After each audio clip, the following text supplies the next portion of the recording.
ڕوبەڕووی نەخۆشیەکە بوومەتەوە و هیوام بەهێزە کە ئەتوانم شەڕێکی قورسی لەگەڵا بکەم یا ئەمما بە عەرزایەیەم بە عەرزە.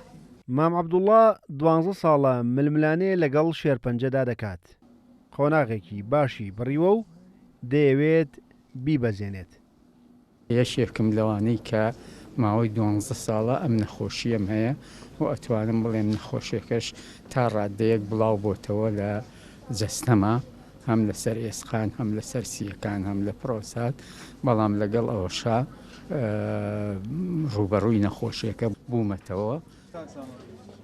زۆرینەی توشبوانی شێرپەنجە یەک ڕستە دەڵێنەوە، پشت بە خودا ببەستە و باورەیەکی بەرزەوە ڕوبەڕووی شێرپەنجە ببەرەوە.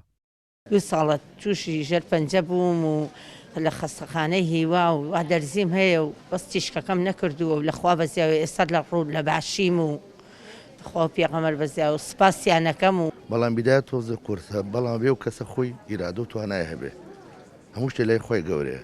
ئیرادە و توانها زۆر بەقووەترە لە چارەسەر. ئەگەر ئیرادە و توانات نەبێ یانێ ئیلاجانە ئیسفادەی لێ ناکەی، ئەبێت زۆر بەتوانابی.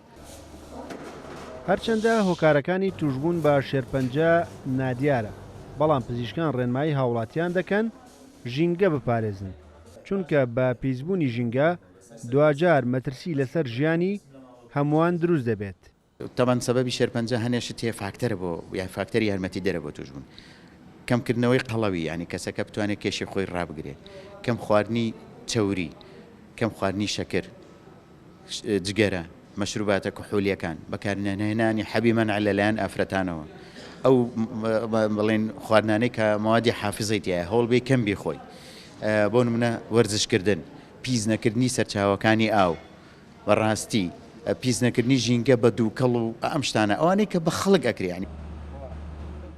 لە نەخۆشخانەی هیوا ڕۆژانە زیاتر لە 75 بۆ 100 نەخۆشی دانیشتووی هەرێم و عێراق دەمێننەوە و چارەسەر وەردەگرن.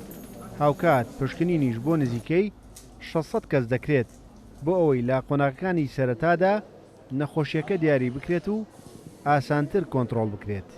توشبوون بە نەخۆشی شێرپەنجە کۆتا ڕێگەی ژیان نییە، بەڵکو زیاتر لە 150 ئەو نەخۆشانەی کە سەردانی نەخۆشخانەی هیوا دەکەن چاک دەبنەوە.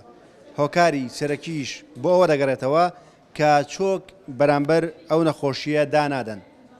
ڕێبازیوە کورسات نیوز، سلێمانی.